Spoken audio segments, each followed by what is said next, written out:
Oi pessoal, boa tarde, tudo bem? Ralph Peter com vocês novamente, programa Livros em Revista, no seu segundo bloco, que desta vez contará com a presença de um nobre jornalista, um sujeito fantástico, pai fresco, quer dizer, pai recente, desculpa, não é nada disso, que é entendi, isso? Entendi, tudo bem. E que vai nos alegrar e vai contar das suas boas coisas que vem fazendo ao longo da sua longa militância no jornalismo. Antes de passar diretamente para ele, eu quero agradecer novamente a Betânia, a Luciana, o Márcio, que, como eu digo sempre, agradeço muitíssimo o fato deles tecnicamente nos inserirem dentro das vossas ferramentas midiáticas. Quero também enfatizar o agradecimento à Maria Estela Guedes, que através do seu site www.v.com, sediado em Lisboa, nos insere também no universo lusófono e que nos dá uma audiência muito qualificada e bastante grande também. Então você fique sabendo que a partir deste momento, ou melhor, do momento que o programa for ao ar, você também será visto em Portugal, Espanha, Miami principalmente, tem muita audiência. Que prazer. Tenho amigos lá, um abraço a todos. É isso aí. Legal. Meu caro, você é jornalista há mais de 20 anos? Vai fazer 20 anos. 20 anos agora? Não formado, mas eu comecei a trabalhar no primeiro semestre de faculdade, então... Eu acho que esse negócio de formado... Ainda mais no jornalismo, é melhor, né? Informado, né? eu prefiro... que você seja informado. Formado... Com certeza. Tem um monte de gente que... Eu, por exemplo, sou formado em 3 faculdades e não opero nenhuma. Então, sou um estudante profissional. Melhor assim. Um velho coroa. Mas, você sempre teve muito sucesso, você permeou por algumas edições, redações muito boas e tal. E agora fixou-se em assessoria de imprensa. Uhum. Dentre os teus grandes clientes que você mencionou para mim, numa conversa aí, tem um nosso querido Falcão. Sim, Paulo Roberto. Como é que é? O Rei de Roma? Rei de Roma, eterno Rei de Roma.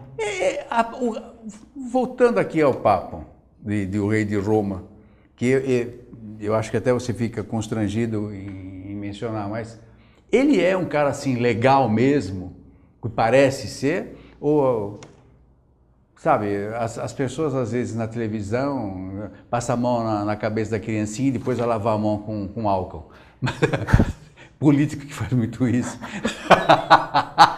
Em época de eleição, né? Não, em qualquer época, eles são assim encebados mesmo. Mas não as crianças, eles. Mas o Falcão, que você mencionou para mim, é um cara legal mesmo. Aliás, ele é o prefeciador do teu livro, Pois né? Ele me deu a honra de ser o autor do prefácio do meu livro. Paulo Roberto Falcão. E eu acho que isso prova um pouco da pessoa que ele é. O rei está no título, mas ele é uma pessoa extremamente acessível, humilde, de quem eu mergulho muito realmente de ser amigo. Hoje eu desfruto da amizade do Paulo. Eu nem consigo chamá-lo de Falcão, eu chamo de Paulo. Já está conosco há quase 6 anos e eu sou o assessor direto dele, né, sobretudo aqui fora do Rio Grande do Sul, né, porque ele tem os contatos por ser um comunicador também lá no Sul, então eu falo para todo o Brasil, mas ele costuma brincar dizendo que eu sou assessor dele em São Paulo. Mas nós temos uma relação de amizade e realmente ele é aquilo que ele passa a ser na televisão, na época que ele era comentarista, ou mesmo nas entrevistas que ele dá como treinador. Por isso que me honra muito o fato de, no meu primeiro livro de ficção, ter o privilégio de ter o Falcão como autor do prefácio do meu livro. Isso é um cara legal. Muito legal, muito legal. Eu sou suspeito, como você disse, não, né? Mas sou suspeito. Mas realmente é uma pessoa a quem eu admiro muito e de quem eu gosto muito mesmo. É óbvio que foi uma pergunta sacana, porque você não iria falar, não, puta, era um cara chato. Não, mas é verdade. Você não seria tão enfático como você está sendo. Sem dúvida. Com certeza. Sem Fala, dúvida. Não, é um cara legal, pô. Não, ele é muito legal mesmo, eu gosto muito dele. Agora, beleza.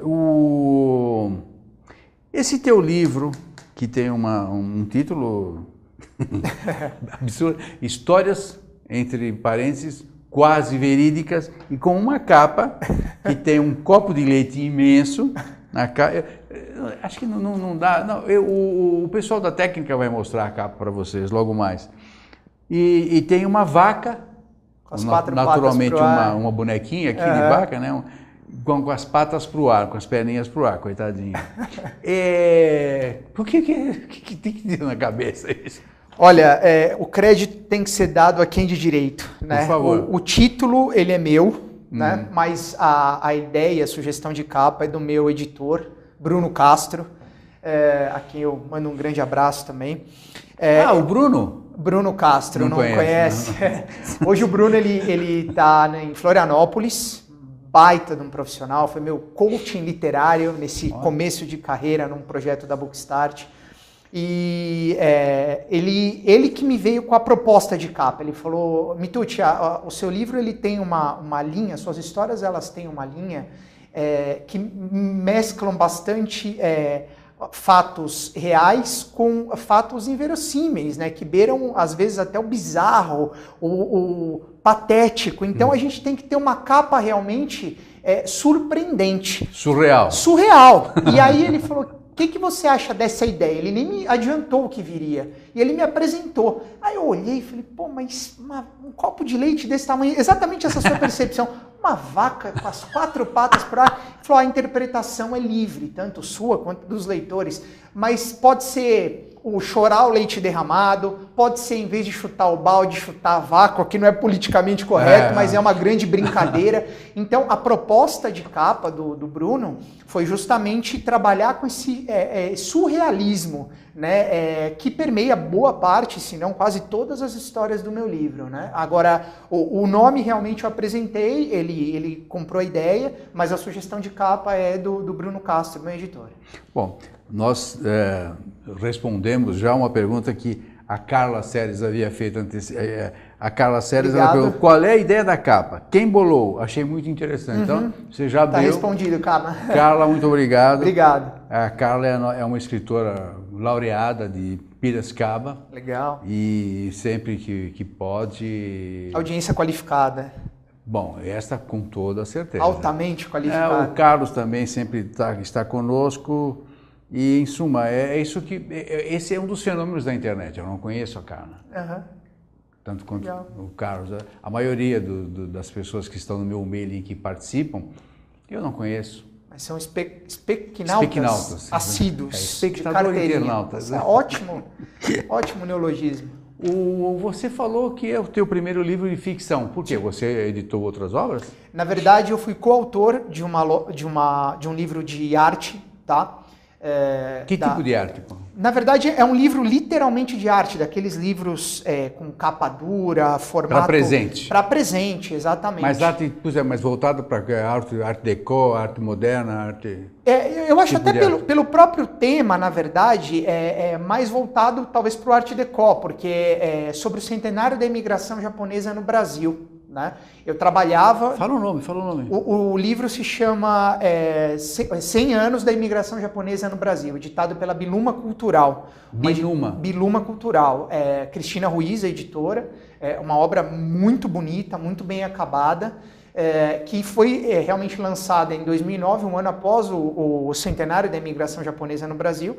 E eu fui convidado para ser um dos coautores porque eu trabalhava num jornal da comunidade japonesa, o jornal Nippon Brasil. Então, eu convivia muito nesse universo. E porque eu também sou, embora não pareça, eu sou descendente de japonês, eu tenho uma ligação muito forte com o Japão. Descendente em que linhagem? Eu sou bisneto de japonês, eu sou o que nós chamamos de Yonsei, né, a quarta geração.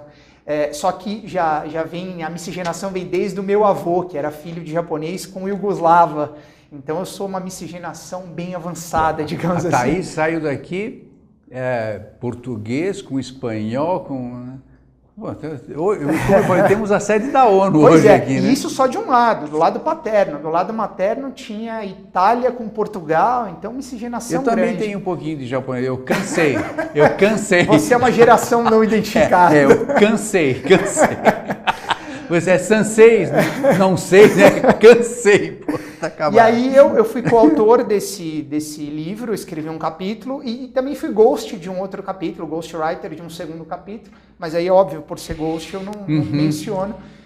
Mas então, é o meu segundo livro, mas é o meu primeiro de ficção e só o primeiro autoral, 100% meu mesmo, porque o outro eu dividi a autoria com outros profissionais. As histórias que você conta aqui, umas, como você mencionou, são verídicas, você ficcionou um pouquinho, outras são ficção totalmente e tal. Fruto de quê? De papinhos, de boteco? Também. Qual é o fio condutor desse negócio? É um pouco de tudo, Ralph. Na verdade, histórias que eu vivi ou que pessoas viveram e me contaram. Eu sou usuário de transporte público, então algumas histórias que eu ouvi no ônibus, no metrô, histórias que eu li por alguma razão me chamaram a atenção e aí eu criei uma ficção em cima delas. Então, a minha inspiração é o que eu costumo dizer, né? É por isso da brincadeira do título do quase entre parênteses. A minha inspiração são histórias verídicas, mais ou menos como aquele letreiro, né? O GC das novelas. Essa obra é uma obra de ficção baseada em fatos reais, qualquer semelhança é mera coincidência. Então, eu me inspirei em histórias de alguma maneira verídicas, pelo menos que chegaram até mim verídicas, né? Mas eu ficcionei em cima delas, né? Então a proposta do quase verídicas é justamente essa, é ter a liberdade autoral de criar uma ficção em cima de uma história, ou que eu vivi, ou que alguém viveu e chegou até mim, entendeu? Que eu pesquei aí, andando na rua, caminhando na Paulista, alguma coisa nesse sentido. Você falou, já está ficando chato, porque eu todo o programa falo da Paulista e que eu tenho, com aspas, inveja, onde eu vi essa inveja, leia-se admiração, de quem tem esse poder de abstração, ou então de observação, e colocar o que observa no papel. Eu não tenho essa facilidade. Então você falou da Paulista. A Paulista é um prato cheio para quem tem talento para escrever e tem talento principalmente para abstrair-se, olhar aquele povo todo lá de cima, escolher um personagem e fazer disso um protagonista de um conto ou de um romance e tal, sim, não sei o quê. Sim. Você age dessa maneira? Exatamente. E eu vou até além. O transporte público me inspirou profundamente. Tanto que eu tenho, se eu não me engano, pelo menos 2 ou 3 histórias no livro que se passam no transporte público, né? Se passam dentro de um ônibus. Acho que 2 se passam dentro de um ônibus. Porque é uma profusão de palavras, é uma verborragia assim, sem fim, né? Que às vezes... Por exemplo, eu sou um leitor voraz, como imagino que você e os seus specnautas também. Às vezes eu não consigo nem me concentrar na minha leitura de tanta coisa que eu estou ouvindo. E aí o lado autor fala alto, esse negócio de ter percepção, fala, ouvi uma história legal. E você não esquece que você ouve? Eu anoto. Isso que eu ia te falar. Antes era celular, mas agora eu criei até um outro método, porque eu sou um pouco, embora 37 anos, eu sou um pouco quadrado. Eu comprei uma caderneta, né, uma caneta no bolso, na hora que eu pesco alguma coisa, eu já saco, anoto, e aí depois eu vou desenvolver o tema. Eu faço isso quando eu estou dormindo. Vem uma ideia, eu tenho que sair da cama e escrever, senão vai embora. Eu tenho que coisa escrever. De autor, coisa de autor. Eu tenho que registrar, né? Registra a inspiração e depois você desenvolve. E já aconteceu de você ter uma inspiração, um insight, vamos falar de insight primeiro, né? Que a inspiração eu acho que acaba vindo depois para você discorrer sobre a obra toda, né? Já aconteceu de você ligar uma com outra e fazer um mix desse negócio e juntar 2, 3 personagens, fazer uma conta só? Já. No livro mesmo. Como é que você... Acaba uma história, você acaba uma crônica, vamos chamar de crônica. Como que você se autoavalia? Você dá para alguém, você dá para tua esposa, você avalia, como eu falei, você se coloca no lugar de quem vai ler. Como é que você age? Como é que você se interage? O primeiro processo é me autoavaliar. Eu sou muito crítico, sobretudo comigo mesmo. Então, eu ouvi você comentando com a Thaís no bloco anterior, se você tiver que reler 3 vezes, você corrige 4. Sim, né? Com certeza. Eu sou assim também. Então, eu procuro, quando eu concluo, sobretudo no conto, né? Eu procuro não voltar, porque se eu voltar eu vou mexer. Agora, até que eu termine, eu leio, releio, reescrevo, volto para o início, mexo no meio, mudo o final, eu vou experimentando. Só que assim, eu não passo para as pessoas lerem, pelo menos nesse primeiro livro eu não procedi dessa maneira. Algumas das histórias, eu até conversando com algumas das inspirações, estou escrevendo alguma coisa parecida com aquela história que você me contou, mas depois você deixa eu ver. Aí até em retribuição à inspiração que me foi concedida, eu passava, mas assim, sem o comprometimento de receber um feedback e mexer novamente na história, tá? Eu já comecei um segundo livro de contos e agora, diferentemente desse processo, eu estou fazendo uma adaptação. Eu estou a cada história terminada, eu estou dando na mão da minha mulher para ela dar uma avaliada. Mas eu também, assim, ainda que ela faça alguma consideração, se eu considero ela finalizada, eu não volto a trabalhar nela. Eu coloquei como um processo de trabalho que eu só procederei dessa maneira se o meu editor falar, ajuste essa história por alguma razão, mexa nisso, mas não que eu não dê valor para a opinião da minha esposa ou de qualquer outra pessoa, muito pelo contrário, até por isso que eu adotei o procedimento dessa vez. Mas é que, senão eu vou ficar nesse vai e volta, eu não vou terminar nunca, justamente pelo meu senso de autocrítica, entendeu? Eu pode chamar isso de perfeccionismo, mas eu chamo de respeito ao leitor. Sem dúvida. Respeito ao leitor. O perfeccionismo, talvez. Eu gosto de escrever bem, incito as pessoas a escreverem bem, tal, né? Mas é mais um tipo de respeito ao leitor eventual, que você nem sabe qual vai ser. Sem dúvida. Antes de a gente passar para o teu sistema de crowdfunding, olha que bonito, olha, pessoal, crowdfunding. Lá em Miami o pessoal vai entender, crowdfunding. Crowdfunding, meu Deus, me sinto tão forte. Financiamento coletivo aqui no Brasil é mais fácil. Você tem uma história que particularmente me chamou a atenção por vários motivos, mas tem aquela história da adoção que eu te pergunto, se é verídica? Se não for verídica, eu vou ter que te chamar de gênio, porque realmente é uma história fantástica, absolutamente factível.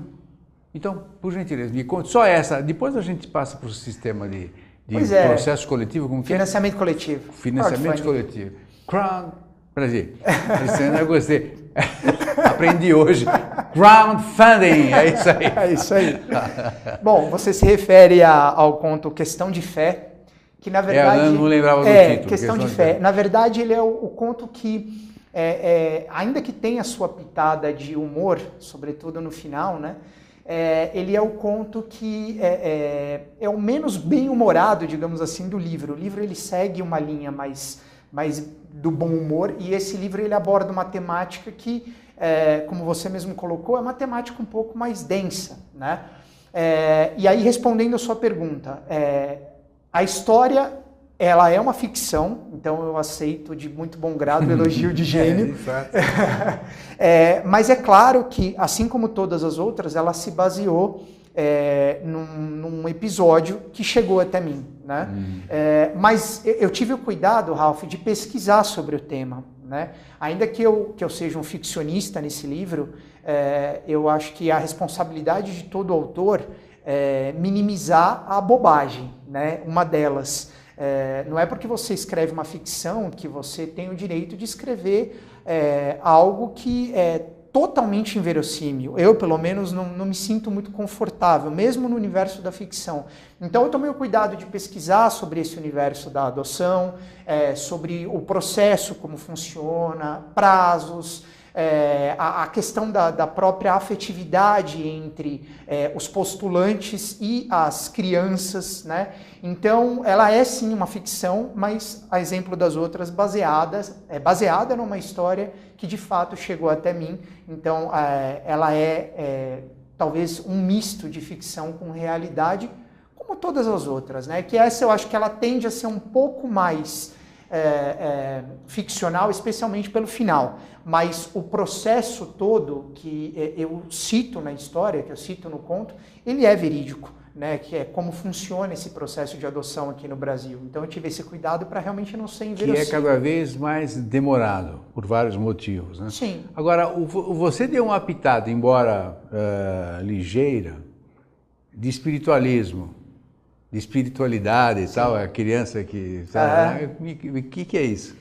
É isso mesmo ou eu entendi mal? Ou você quis tirar um sarro? Não, foi uma brincadeira, Você quis tirar um sarro. Mas como o próprio título, né, questão de fé, como a história ela se baseava na falta de ou na fé excessiva, Sim. especialmente do protagonista, né? Expectativa, Lógico, né? Eu procurei brincar, mas com respeito, até porque eu sou uma pessoa de muita fé, independentemente de credos, como você fala na abertura do programa. Então eu procurei brincar com essa questão, mas tornando a secundária, a essência era a adoção, mas eu procurei brincar para tornar realmente tudo mais leve, né? Para tornar a leitura mais agradável. Então, já que você está trabalhando com um tema tão denso, e que muitas pessoas o vivenciam, sofrem por ele, por que não talvez dar uma abordagem um pouco mais descontraída? Então, daí falar da conversa do protagonista com Deus, daí falar da criança que sequer tinha 1 ano fazendo um gestual de uma criança mais um positivo e tudo mais. Como é que as duas crianças acabam se fazendo um sinal? Eu não vou dar detalhes, até para não estragar para os leitores que vão chegar. Mas é genial, genial. A sacada é uma das crianças que sequer tinha alguns meses, ela fazia um positivo no sentido de aprovação, né, a uma determinada, a uma reação que ela teve a uma determinada situação, e uma outra pequenininha, depois que percebe toda aquela questão que envolve a decisão pela adoção e o tal do falar com Deus, é uma intervenção divina, né? Mas talvez encarnada, digamos assim, na figura de uma criança. Já está na hora de se acreditar que Deus está falando contigo. Não, né? e a sensibilidade da criança. Exato, né? exatamente. O adulto não entende a sensibilidade infantil. É uma coisa louca. Bom, vamos entrar no lance. O que significa ou como funciona? Sim. E para você funcionou bem? Muito. O Dá licença. Não, estou brincando. Fala. Crowdfunding ou financiamento coletivo. Certo. Como é que funciona isso, afinal? Na verdade, é um sistema de pré-venda, tá? Então, você propõe uma campanha, né, num site especializado. No meu caso, eu fui via Bookstart, que é o primeiro site de financiamento coletivo do Brasil. Bookstart. É um dos clientes teus, não? Também. Se tornou meu cliente em virtude dessa parceria. Você pode, por gentileza, dizer para nós como as pessoas que eventualmente vão se interessar, porque é um processo muito interessante e acredito que hoje é necessário. Sim, claro. Como é, por exemplo, essa Bookstart, que é teu cliente, naturalmente pelo que estou te conhecendo agora. Aliás, acabei de conhecer o Ricardo. Pessoalmente. Você naturalmente deve incitar as pessoas a fazer. Sem Como dúvida. É que é? www.bookstart. Book com duplo O. Book. E start com T mudo no final. A-R-T, isso. .com.br. Perfeito. Como eu falava, né, é o primeiro site de financiamento coletivo do Brasil especializado no mercado literário. E qual é a vantagem da Bookstart com relação a outras plataformas de financiamento coletivo? Eles também são prestadores de serviços editoriais. Então, se você não tem uma editora, como era o meu caso, eu tinha a opção de editar o meu livro com eles. Tá? Então eles podiam, como eu falei do Bruno Castro, eu tive um trabalho de coaching literário, eu tive um trabalho de edição, diagramação, revisão, todo o trabalho de gráfica, ou seja, tudo feito por eles. Eles só pararam no momento da divulgação e do lançamento, que aí foi responsabilidade minha, até por eu ser um comunicador e conhecer um pouco desse universo. Mas o modelo é muito simples, você propõe uma campanha no site da Bookstart ou em qualquer outro site de financiamento coletivo, apresenta o teu projeto, então no meu caso eu tenho esse livro, são 18 contos, a temática é essa, a capa é aquela, o prefácio é esse, um trecho de um texto, por exemplo, e eu preciso arrecadar tantos R$1.000 para poder viabilizar isso. Essa meta é calculada a partir do custo de produção do seu livro e das recompensas que vêm junto com o livro. Então a pessoa, quando compra uma cota da campanha, ela adquire não apenas o livro, mas o e-book, no caso da minha campanha, um marcador de livro, uma camiseta que era de apoio à literatura independente, um bate-papo comigo por Skype. Então a gente formatou pacotes com livro mais recompensas, para que as pessoas comprassem essas cotas e eu conseguisse, com a aquisição das cotas, juntar o que eu precisava para bater minha meta. Felizmente, Ralph, eu fiz a minha meta em 11 dias. Eu tinha 60 para fazer. E eu fiz em 11 dias. Então, durante 49 dias, eu tive lucro com a operação. E você trabalha com livros, você milita nesse meio, você sabe que ganhar dinheiro com livros hoje no Brasil é difícil. Eu ganhei dinheiro com livros. Foi pouco, mas eu ganhei. Não perder já é um grande negócio. Não, sem dúvida. No nosso mercado, não perder já é um grande negócio. Sem dúvida. Então, eu fiz a minha meta em 11 dias. No final, eu fechei com 148% da meta. Né? Poxa.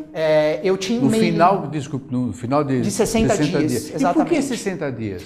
No caso de Bookstart, era um período, é um período que eles trabalham para o chamado tudo ou nada. Então, eles consideram que 60 dias é um período ideal para você conseguir levantar os 100% da meta. Tá? É que comigo realmente foi muito rápido, mas não existe um critério. Existem algumas campanhas que são flexíveis, que em vez de 60 trabalham com 10, 15, 20, 30 dias. Mas no meu caso, como era o modelo tudo ou nada, ou seja, ou eu arrecadava 100%, ou eu não tinha o livro publicado, então foram 60 dias.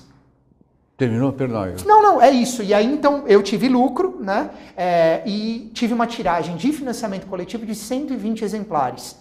Organizei meu lançamento, né? Eu converti 20% do meu mail, então minha estratégia de comunicação foi baseada em e-mail, marketing e WhatsApp, principalmente. Então, do meu mail inicial de 500 nomes, eu converti 100, né? O que é um belíssimo resultado. 20%, e depois eu cuidei do meu lançamento, né? Eles me deram suporte, mas eu cuidei, fiz o lançamento na Blux do Shopping Frei Caneca, em julho de 2015. Mas eles me deram todo esse suporte. Então, é o que eu digo para todo mundo que hoje encontra portas fechadas no mercado convencional. Financiamento coletivo, se bem trabalhado pelo proponente, no caso o autor, como eu fiz, modéstia à parte, é garantia de publicação. Você falou que havia uma meta. Sim. Que não é, felizmente, não é a mesma da Dilma, né? Que tem uma meta e quando chegar... Você não tinha meta, mas quando chegar lá na meta a gente dobra. Você quase dobrou a meta porque havia uma meta. Exatamente. A sua meta era real. Exato. Então é o seguinte, não era uma ficção. Quando você fala em meta, vamos falar de grana? Sim. Você disse que havia você colocou um projeto. Nesse projeto, você dimensiona o valor a ser atribuído ou a Bookstart pega o teu projeto e fala, isso aqui vai ter que custar tanto, vai ter que levantar tanto, ele já te dá uma receita de bolo pronta? A Bookstart, o que é uma tranquilidade ainda maior para o autor. No meu caso, eu ajudei a formatar os pacotes, né, as cotas. Então, uma cota mínima vai ser, por exemplo, vai dar direito ao e-book, uma cota máxima vai dar o direito a 3 exemplares físicos, mais e-book, mais camiseta, mais marcador de livro, enfim. Agora, o cálculo do custo da meta, do valor final da meta, como eu falei, é baseado no custo de produção da obra e das recompensas. Então, isso eles apresentam para mim. É claro que já existem, dentro desse custo, as taxas e o lucro que a própria Bookstart tem que ter, é um negócio para eles também. Sim, eles claro. vivem disso. Mas eles se baseiam no número de páginas, no acabamento, no custo de produção das recompensas. Então, eles viraram para mim e falaram, Ricardo, sua meta é 4 mil, era mais ou menos 4.400 E quem é o investidor? Qual é o perfil do investidor? Claro, você tem parentes, amigos, clientes e tal, que se engajam nessa tua batalha. Sim. E que os caras não ganham uma participação do lucro, eles ganham só o livro. O livro. Ou seja, o cara tem que gostar de você. Exato. Confiar no seu taco. Exatamente. Ok. Como e por que você conseguiu chegar nos 148%? Você tem uma... Na boa, estou perguntando sem ironia, hein? Claro, não é claro, ironia isso. lógico. É que eu estou querendo fazer um rescaldo mesmo desse Claro, assunto. claro. Como que você chegou nesses 148%? Quer dizer, você tem uma gama, um número de amigos muito grandes, é isso? Também. Tá. Infelizmente, muito presentes e pessoas que confiam no meu potencial.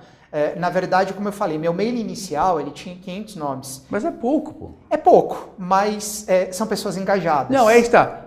Eu estou falando que é pouco não por achar ruim, porque o resultado foi muito bom. Exatamente. Exatamente. No mercado, quando você faz um mail de 500, é 3% de retorno. Por isso que eu falei, eu converti 20%. Pois é, não. 20%. Por isso que eu falei que era pouco, porque se você tivesse 10 mil amigos... Exatamente. Você ia vender livro, pô, era um best-seller, pô. Exato. Quer dizer, no teu caso, perdão, de novo. Imagina. No teu caso, você acabou criando um best-seller pelo número de livros que você vendeu, pelo número de tentativas que você fez. Sim, mas algo até que me chama mais atenção do que isso, Ralph, é que no financiamento coletivo eu saí com uma tiragem de 120 exemplares. Porém, um pouco mais de um ano depois de ter lançado o livro, eu vendi mais 80 livros, 80 exemplares, de maneira direta. E eu acabei de entrar no Facebook, não faz 2 meses que eu estou no Facebook. Eu só tenho minha conta no LinkedIn por motivos profissionais e uma conta no Twitter com poucos seguidores. Mas eu percebo o seguinte, vender 80 livros de maneira direta, ficando com 100% do valor de capa, né, o que, mais uma vez, é fato raríssimo, sim.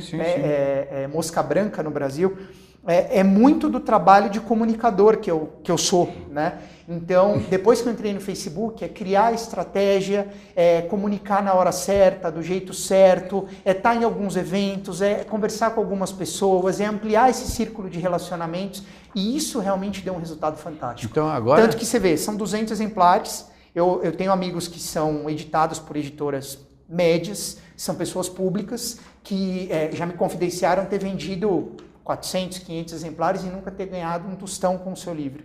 Oxe. Eu não posso me considerar um best-seller, até porque seria pretensão da minha parte, mas eu não tenho como negar que eu, embora seja incipiente, a minha carreira como escritor já deu certo, entendeu? Não, e agora pode, a partir da participação no programa, dada a minha modéstia, pode editar mais 2 mil. Eu tenho certeza disso. Tô brincando. Eu tenho certeza. Não faz isso, não, você vai perder dinheiro. Os seus speakinautas vão colaborar, sem dúvida. Pessoal, nós conversamos, infelizmente temos que acabar o programa.